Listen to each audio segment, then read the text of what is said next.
All right, we'll begin here. All right, hi, and welcome to the Pausecast, everyone. And hi, Kate. It's so good to meet you today. I'm so happy to be here. I'm excited for this conversation. Me too. So, for those of you who don't know, we have Kate Eckman here in this episode to talk about her book that recently came out, The Full Spirit Workout, and a little bit about Kate to share. Kate is that author and also working at Columbia. You are a certified executive leadership coach. My favorite. She leverages her experience as a well-known communications, performance, and mindfulness expert, accomplished entrepreneur, and elite athlete to equip leaders with the tools, methodology, and energetic boost that they need to excel. And we all need that these days. Kate's work is rooted in neuroscience, positive psychology, and whole person coaching techniques. Passionate about mindfulness practices for both the brain and the body health, Kate is a meditation teacher and course creator for Insight Timer, one of the best free meditation apps out there. I agree. So, Kate, so good to meet you today. And would you be open to leading us in a Kate-inspired pause, a full spirit workout pause?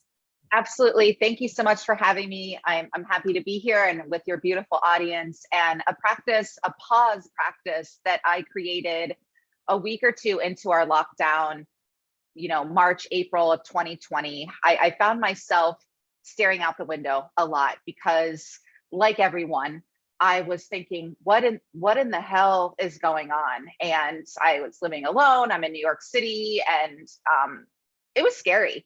I hate to bring people back, but I started to get more intentional with what I call this sit and stare time. And as I was staring, I got more conscious and intentional and deliberate of how I could use this. And so I started turning it into a practice of checking in with myself, like you would a small child. I'm not a mom, but I'm a proud auntie. And we know how we speak to kids when they're spinning out or when they're having trouble with their emotions. And we say, how are you doing? What do you need right now? How can I support you? What's working? What isn't? What's up? So I started doing that with myself, like I was the small child. And I became more practiced at listening, not to the ego mind that's like, oh my gosh, you should freak out and you're losing your clients because of all of that. Not talking about that. You're going to die. I'm talking about the stillness, our higher wisdom, God, spirit, universe, whatever you want to call it. And I invite that wisdom in. And I bring it in from my head where it's intellect into my heart, into my body where it becomes wisdom. And I started asking these questions and then pausing and getting practiced at listening and listening for those answers. And in those answers, I would get the subheader. I was writing this book, I would get the subheader and I would sit and it would just flow. And I know I was being channeled. And so I think when we are present and we do pause, we invite in the miraculous. We invite in possibilities and opportunities and the people who are going to help us. So I invite people to make this a practice. I do it minimum 5 minutes a day. I call it my sit and stare time. And I invite everyone to do it now. And then, even pause this recording and sit and stare and ask yourself these questions and pause and invite in that inner wisdom.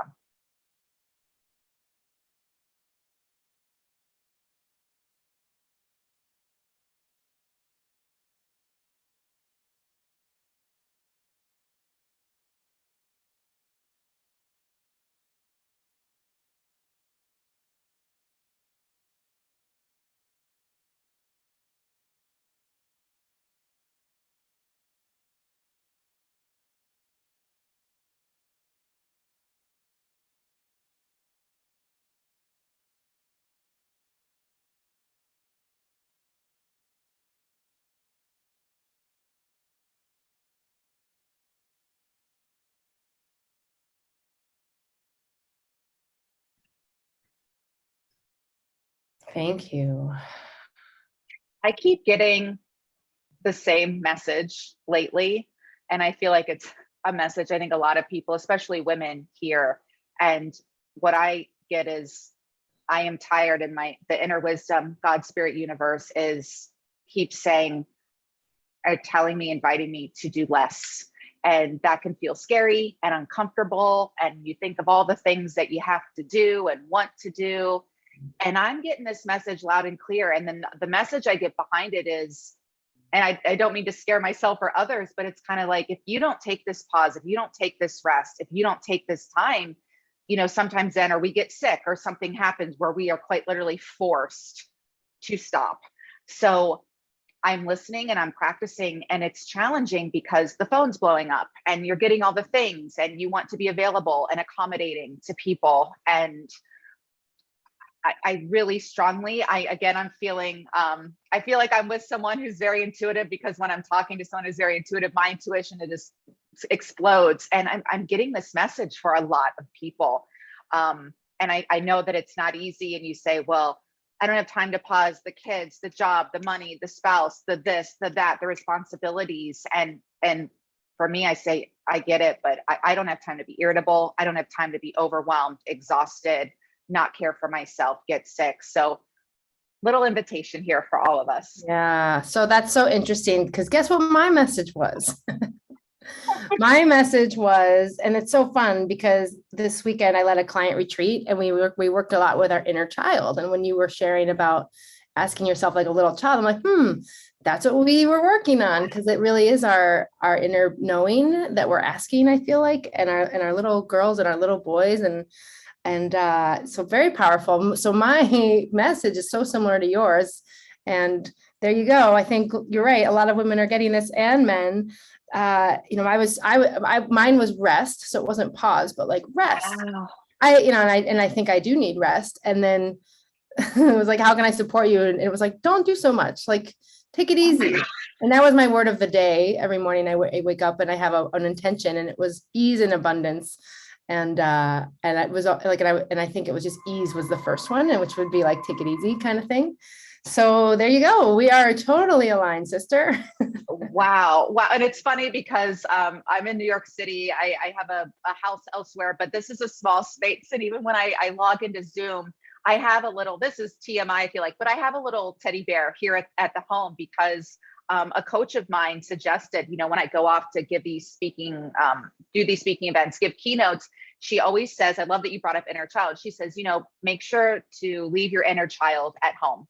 And so I got a little teddy bear for my inner child, and it's here, and I have to like move it out of the lens of the of my Zoom recording video. That's why she get a beautiful. You can bring them in, like yours. Okay. Yeah, but I think that's a good reminder for people too, is to care for that inner child. But sometimes we need to leave the inner child at home with the teddy bear and bring our higher self to our work engagements. Just thought someone might need to hear that. Can I hang out too? Is that all right? Yeah.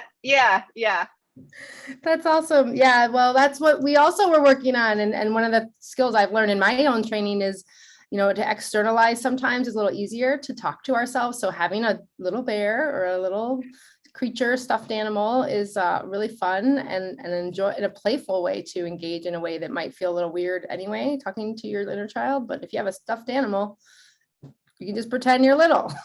Yeah. And they remind you, like, can't we just take a nap or slow down? And so I think the more that we are open about these conversations too, especially, in a work or business setting, and a good reminder for everybody.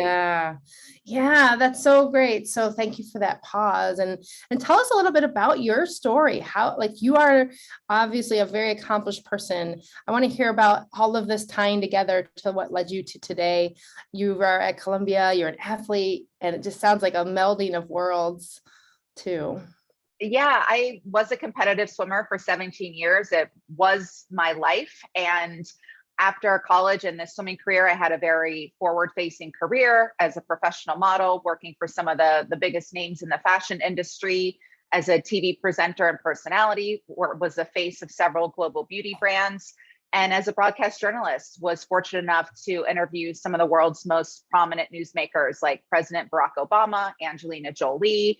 And despite achieving many goals and building a successful career, on the inside, I was often in turmoil and filled with anxiety, insecurity, and self-doubt. And my life was all about impressing other people and striving for the attainment of some image of success that I had borrowed from society. But who was I on the inside, and who was the real me, and what did that real me really want? For a long time, I had no idea. And it took a pretty massive wake-up call for me to change the way that I looked at myself and my life. I lost 2 loved ones to suicide, and it completely changed the trajectory of my life.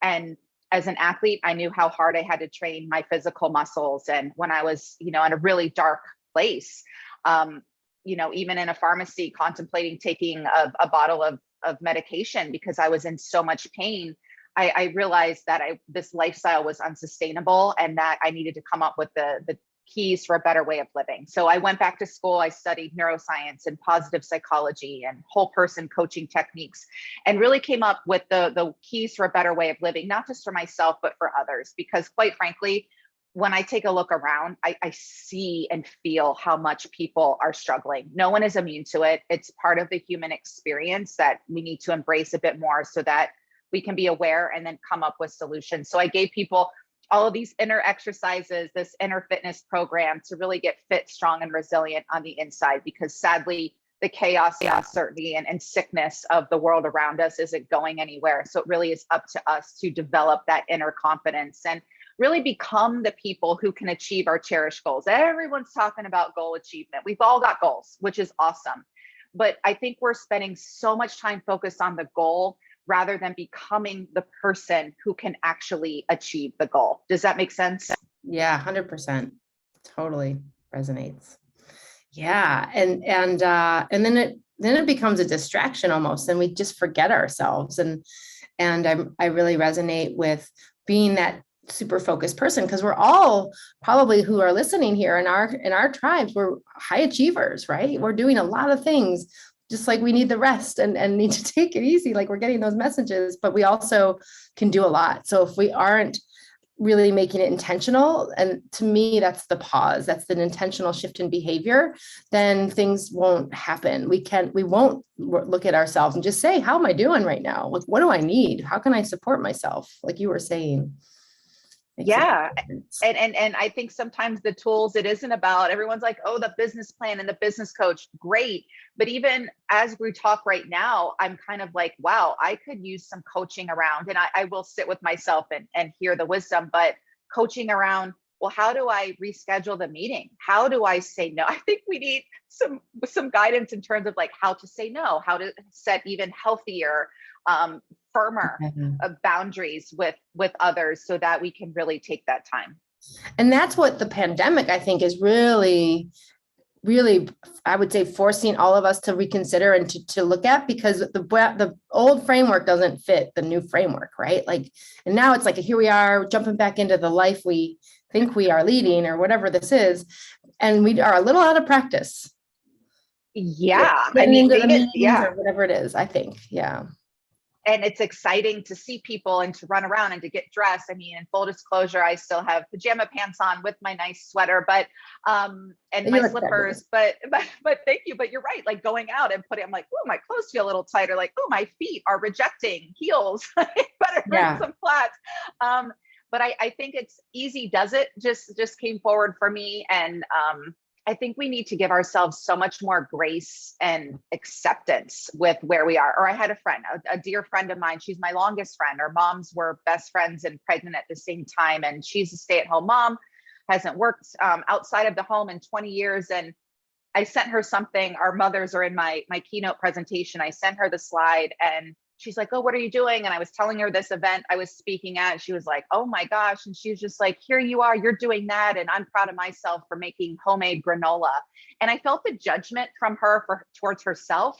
And I said, we all have our strengths and gifts and are in different places in our journeys. And one is not better than the other. And how great that you're doing something you love, which is making delicious, nutritious food for your family. And we've got to stop judging ourselves and others. And as women, it can sometimes get vicious. I've experienced it from men too. Men jealous of powerful women. I'm sure you've experienced that. So I love your Pausecast, because it's bringing forward all of these themes that we all know intellectually, but that's not good enough anymore. We really have to bring it into our bodies as wisdom and have that be our default setting. Yeah. And I think so let's talk about your book, because the full spirit workout to me is that, like, it sounds like a workout, right? Like, it isn't intellectual thinking. And even though we're reading the book, it sounds like there's a lot more experiential world that we can explore there. And yeah, so so the book's been out a little bit now, but like, can you share a little bit about the high level, how this will help individuals pause or really do more of that? How do I integrate this to know if my boundaries are okay, or what do I need now? I don't even know what I need. I haven't even figured that out myself. Yeah, and like you said, integration is so important because you can have all the knowledge or wisdom in the world, but we have to then move it from our bodies, our hearts down into our hands. And that's why I gave you these practices. And whether you're into the journaling exercises, meditations, I do Coach Kate check-ins at the end of each step because I know not everyone can afford executive coaching or any coaching. And then the affirmations to ground this wisdom into our bodies. So again, we're changing our default setting, but I do love that one of the exercises, for instance, we switch from anxious brain to curious brain. Whether we realize it or not, we spend sadly most of our lives in our anxious brain. How am I going to do this? Oh my gosh, I'm not good enough. All of that comparison, judgment. And so we do the gentle shift over into curious brain. Oh, and a great way to do that and reframe are 2 words. What if? So what if I am good enough? What if I have everything I need to land this job? What if I can call Rachel and ask to do a collaboration and we can host this beautiful retreat to other women who need to pause? What if I am the right person for this man that I love? Like, so getting into that place where it's more curious and I lay it out and I start this workout program, which no sweating required, and I've made it fun. Fun is in the subtitle because I don't know about you, but even with physical exercise, if it's not fun and it just feels like another daunting to-do list task, we're not going to do it. These exercises you actually want to do, and I turn to them again and again. Yeah. And so you talk about emotional, you talk about the mental side, spiritual stamina. And I know you also talk about endorphins and how to leverage those. And I'm really curious about that because I feel like those are like the rushes we all go for, especially athletes, right? I know I'm a rower. I was a national, I rode in New York for 5 years. That's why I stayed there at the New York Athletic Club. And for me, it was like my high, right? That was what I knew is like feeling really good. I didn't have any training in anything else really, other than intellectual things and rowing and running. Yeah, Yeah. I think About endorphins. with joy and embracing our endorphins, I did a lot of research on this. And when I asked participants what brings them joy, it was shocking, but not shocking that not one participant talked about a material possession. And I love nice things as much as the next person, but they talked about these simple things like watching their 2-year-old, watching the bees doing their job and seeing the awe and wonder in his eyes. And I thought, oh my gosh. And I know that participant and she's very wealthy and has a very luxurious life, but that's what brings her joy. And so again, we think that once we get the car, the house, the this, the that, the shiny object, we're going to be really happy. We're going to be joyful. And that's true for 15 or 20 minutes, but then it's on to the next thing and the next thing and the next thing. We want more and more and more. So a simple way to embrace our endorphins, to get that runner's high that you experience when you exercise physically, is to think of someone or something that brings you joy. And whatever just came to mind is perfect. For me, it's my parents' mini golden doodle, Teddy. I think animals do that for a lot of us. And then another is a memory I had snowshoeing through Mount Rainier outside of Seattle with my cousin and his wife, gosh, 20 years ago. But that memory stays with me. It's in my heart, and I can call on that and be back in that moment, just that moment of solitude and nature. And so I think too, there's this misconception we need all these degrees and money to experience these things, but animals, you can go visit an animal for free. You can go walk in nature and sit in nature for free. And so I really do invite people to think of those moments that you're savoring. For me, even my morning cup of espresso, instead of being on the computer or TV or phone, I sit and stare and I have my espresso and I do check in with myself. And it brings me so much joy because it is that routine that gets me into my day. But the act of savoring brings us so much joy. And if you savor with another person, so have your espresso with a loved one, intensifies it. Go snowshoeing with a loved one, intensifies it. Or if I just call you up and say, oh my gosh, Rachel, I just had the best experience, and you think I'm going to start telling you about my trip to Lake Como or San Tropez. And I'm like, I was just sitting in my apartment, staring out the window, having my espresso. And it was just a really beautiful moment of solitude with myself that I was savoring. So good. So what I'm hearing is we can cultivate our own endorphins. We don't need to go out and run a marathon or even a 5-minute thing. It's just about a memory or something that we hold dear to ourselves that can really spark a memory that can really influence the neurochemistry of our bodies, which can help us feel that awe. Yeah. Yeah. And Rachel Rachel took a pause to sneeze, which I love. And that really meant so you just grounded it into your body too. When we sneeze, it grounds that truth into our body. So I love that you just sneezed. High velocity air. Yes. I did mute myself though. Yeah, that was an endorphin. That was definitely an endorphin rush. Absolutely. Another way that we can one of my favorite things that I write about in the book is a gratitude visit. This will boost your well-being more than almost anything. And I learned about this practice from Martin Seligman, who's the founder of positive psychology. And he talks about closing your eyes and thinking of someone who has done something enormously important for you, whom you've never properly thanked, that has really shifted or changed your life in a positive way. And write that person a 300-word letter, a testimonial of appreciation and gratitude. Call them up, say you want to come visit, and don't tell them why. You may have to do it on Zoom. And show up and read this person this letter. And what happens that he says, and what I experience, is that you weep, the other person weeps, and you get this tremendous lifetime bond. And your well-being skyrockets, the other person's well-being skyrockets. And when psychologists test people a week, a month, years later, those happiness levels, those endorphin levels are still boosted. And you think, again, what a simple practice, but we don't really do this or take the time to do this until when? At someone's funeral. So if you can think of that person now and write them this letter and do this gratitude visit with them, I hear from so many people, I'm stuck, I'm burned out, I'm exhausted, I'm overwhelmed, fatigue. I get it. So take a pause, write this letter, make an appointment, a date to visit with that person, read them the letter. I'm telling you, I'm going to keep doing this practice. And even my mother's birthday is tomorrow, and she, more than anything, just wants a letter of appreciation. Thank you. I think mothers especially just want to hear from their children, like, you did a great job. You're not perfect. Motherhood's tough, but thank you so much for loving me or supporting me. And maybe it's not your biological mother, maybe it's another caregiver or relative or friend, but please do this exercise. Oh, that's so beautiful. And what a tremendous gift for the holidays coming up or something like that. And yeah, it's just about whatever is coming up. I think it doesn't have to be some ornate, deep letter. It could just be whatever's on your mind, whatever's on your heart, how that served you, even if you grew from it, even if it was maybe not the best experience at the time or something like that. Powerful stuff.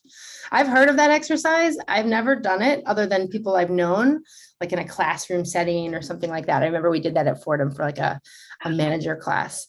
And it was like, wow, I'm writing a letter to someone. Whoa. And even that felt scary and good and weird at the same time. Yeah. Yeah. So Absolutely. yeah. So from this place of the full spirit workout, my sense is a lot of times we don't like, we think about spirituality and on our own, right? It's kind of this thing that we may consider, and it may be religious, it may not. And I think like my sense is it's not a place of common thought for a lot of folks at this point, like a daily integration, like we're talking about. So if I were someone, and an example was just maybe we're overwhelmed and busy, right? So maybe I don't even know how that fits into my life, or like, what does that mean for me? Because I'm not that spiritual. I know maybe I have some thoughts around bigger meaning than myself, but what would I do? Or how could someone start to think about this to be like, well, what does that even mean for me? If I don't even know if I'm spiritual, let alone working out in it. I think just our willingness, one of my favorite spiritual practices is that says our good intentions are not enough. Our willingness is everything. So just be willing. I have many clients, men in the private equity space, who do not consider themselves to be spiritual people. And this isn't religious. This is just, we all have a spirit. This is just connecting with the depth within us and with a higher power. A colleague of mine, Derek, does not believe in God, but he believes in nature. So even the divine wisdom that allows an acorn to become an oak tree. The flowers in the grass just grow and bloom without an agenda or an assignment. It's just, they just do that. And he believes in that power, that is greater than himself, that divine wisdom. So I think tapping into that, but yeah, clients who aren't open, when they choose me as a coach from others, for instance, they'll even say, I love your mind, body, spirit approach.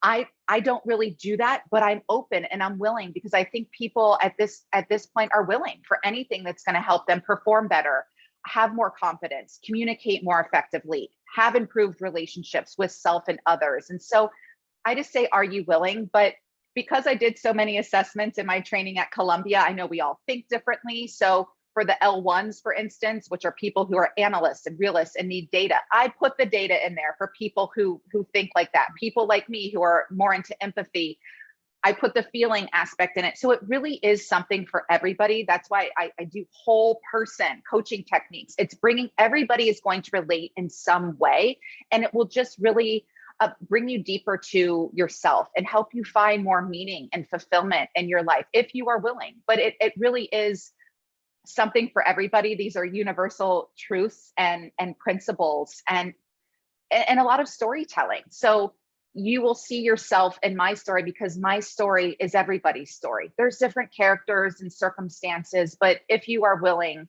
you will find truth and power in these words to apply it to your own life. Yeah. Yeah. That's so beautiful to say. It's just about finding what your groove is, right? And this willing to try is what I'm hearing, right? That growth mindset, that the beginner's mind. What if and then what if questions that you were saying, right? Well, what if I tried this? Or what if I explored what that meant for me? I have no idea, but I'm willing to give it a try. Because I agree, we got to change it up now. Like, we are on our brink of, well, whatever it is, overwhelm, burnouts, that like all of the illnesses and the medical issues with burnout and stress. And so this is the opportunity to take in that way. And you provide such a wonderful avenue for it in the way that you're working with others and in your book. So can you take us through maybe one of your favorite exercises or workouts that we can try to apply here to get a taste of what and how you are with the full spirit workout? Yeah, sure. I think one that I just go, I'm in the moment in these interviews, but what just came to mind is stepping up your spiritual stamina. And that really is the art of surrender. And I share a very vulnerable story in the book about, it's even how I got this book deal and how this book came about. And I have faced so much rejection. I mean, look, you're on camera, you're in New York City. I am a rejection specialist, but I don't take it personally. And that's been a huge shift for me. And so, I know we all want what we want when we want it. And normally we want it right now. And so I share this story and about getting a rejection and hearing from my agent, who sounded just as deflated as I felt, and really looking up at God and the angels. I wrote this book for Sam and Roth, my angels who I lost to suicide, and really everyone who struggles with mental health, which, as I've discovered this past year and a half, truly is everybody. And so I had that moment after this rejection and looking up, like, you know what? I don't even have time to write a book right now. You guys want me to do this? You figure it out. I'm done. And I was really feeling defeated, because I didn't have no who has time to write a book. It is so much work. You put your life on hold. We've all got bills to pay and responsibilities. But I went down to my favorite pizza place in New York, and I was sitting there, and I had just had some choice words for God and the angels. So I was willing to listen. And I heard the words, being okay if it happens and okay if it doesn't, is a very powerful place to be. And I thought, yeah. And in that moment, I loosened my grip and I released this whole urge to write this book and at this exact time, and just kind of let it be, and not just paying lip service to that, but energetically just, okay, I get it. And I know it'll happen. I don't care when it happens anymore. I know it will happen. And literally weeks later, 2-3 weeks later, I was on the phone with my agent and my now publisher, New World Library, and talking to Georgia there. And this stuff works if you do. It's like physical exercise. We can't just show up at the gym and expect to be fit. We have to put in the reps. Our personal trainers can't do the sit-ups and push-ups for us. And same with these inner exercises. It works if you do the work. And so we have to be willing. And I walk you through an exercise of the art of surrender and really letting things be. And And that it goes into the pause too. And when we become those people, we attract the people. And even there's a moment this morning, I had that moment of, why hasn't this thing happened yet? And it's easy to go to anger or frustration, but I quickly switch out of that and come back into the trust and the faith. I mean, confidence stems from the words to trust. So going back into that place of full-time faith and trust. And I promise you, when you're in that space and get practice at being in that space, you get the phone calls and the emails. I mean, I haven't been invited by celebrities recently to speak at their summits, and I didn't have to try. I've done all this work behind the scenes so that I become the person who gets that kind of phone call or email to come speak at an event like that. So I'm the proof that it happens. I hope that you can subscribe to this sooner rather than later, and really just loosen your grip. Yeah, surrendering and that, what a great example. Wow, that's so cool. What an inspiration too, just to know, wow, like if that's possible, then what could I do? And that's amazing. Yes, I'm no different. I'm not. So, there's that in the Course in Miracles says all of the children of God are special and none of the children of God are special. And so even when I was a TV presenter, I'm horrible at styling hair. I was selling hair tools and the tools were so effective. I'm like, if I can do this, anybody can. And that's how I feel about these practices. If I can do it and get the results, anybody can. Yeah. Oh, so good. And on that note, for you, I love the topic of transformation. That's a lot of what we talk about, and a lot of my guests are in there. So what are you, and obviously probably writing a book like yours is also transformative, but what do you do on your own basis? You mentioned you have some practices. How do you work on your own transformation so that you keep going?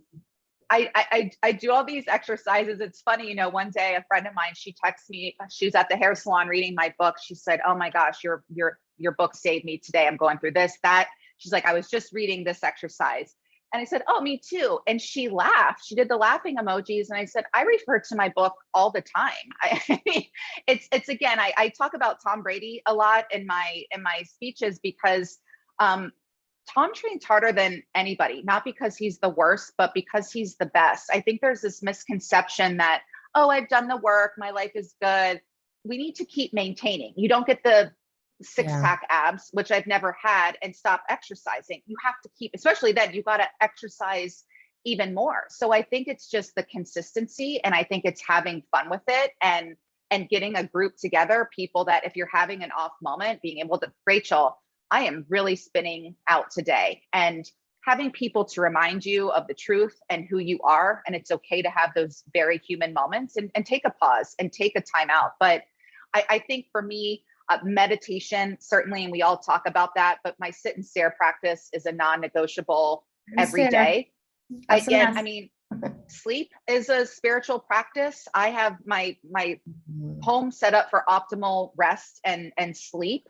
I think that's something else that gets pushed aside, or people are very proud of themselves for not sleeping and hustling and the grind. And I've got to get my rest. But I think a lot of these. Yeah. Well, do you feel like that's changing? And I'm curious because you're in New York, kind of the hubbub of everything. Do you feel like that is shifting? Because I feel like we've been saying that for a while now. And I'm wondering if people are getting that message. Like, it's not all about the hustle. I feel like it is a little bit, but what do you think? Yeah, I think it is shifting. People are talking about it a bit more, but I think the thing that I see, especially with social media, everybody's talking and posting. I think we have to actually believe the things that we are saying, and that it's a part of us. Just like Amanda Gorman, who read that beautiful poem at the inauguration. That woman blew up, not because she read a poem, but because she was the poem. When she spoke, we believed her. She embodied it. And that's a perfect example of how we need to be with all these principles, that we're smart people. We understand intellectually. It's not enough. We have to really put it into practice. And key word there, it is a practice. And some days you're kicking butt, and other days you're like, well, I did, as an athlete, you're like, well, I was really slow today, or like, oh, I just got my butt kicked by this person. But okay, that's where you are today. It happens to the best of us. So I think it's really, again, becoming the men and women who can actually achieve these goals, rather than just the talk. What do they say? Talk is cheap. I see a lot of talk. I see people posting the quote and then doing the opposite. Just like I have one of my confidence quotes is, confidence is not only knowing we deserve the best, but making choices that reflect that. I think we confuse ourselves in the universe a lot. For example, years ago, I'd be like, oh, I'm ready to get married. I want to find my guy. But I was dating wildly inappropriate partners because the truth was I wasn't ready. I was still emotionally unavailable. And I think we do that a lot. So that's why these sit and stare times and these practices are important for us to be really, really honest with ourselves. Yeah. Yeah, that's so interesting. Thanks for sharing what your take is. And talk is cheap. And yeah, it's a spiritual practice to do that, to embody that so well. And what a great way to start, I think, with your book, right? Just what would that look like for me, the full spirit workout? So wrapping up here, Kate, where can we find more out about you and learn more about what's happening in your world, or yeah, just stay in touch with you? You look so great with my book, by the way. It looks beautiful on you. I love it. Yay. So you can go to the fullspiritworkout.com or kateeckman.tv, KATEECKMAN.tv. Everything's there. Would love to find you on social. Join my mailing list. The first chapter of the book is for free on my website. You can download it. So, and lots of courses, tools, meditations, all of the meditations from the book are on my website for free. I would take advantage of that and really just start going on this journey of self-discovery and be excited about what's to come. Right. Because that's the key, is you just got to start, right? You just got to take that first step. So kateeckman.com, you've got the first chapter for free. So let's all get that and start reading. And any other final words of wisdom you'd like to part with today, Kate? I think I just want to remind people how powerful that they are, and that you can truly do whatever you decide is important enough and achieve whatever you deem worthy. And the time is now. As I like to say, it's not midnight yet, but it's 11:57, and you've got so many gifts and strengths that you haven't even identified, leveraged, or tapped into, that if you can't do it for yourself, please do it for the world. And let's get going here and have some fun and really uplift ourselves and each other. Let's get going here. Thank you so much, Kate. What an honor to be with you. Thank you so much for being Have with a us. beautiful day. Thank you.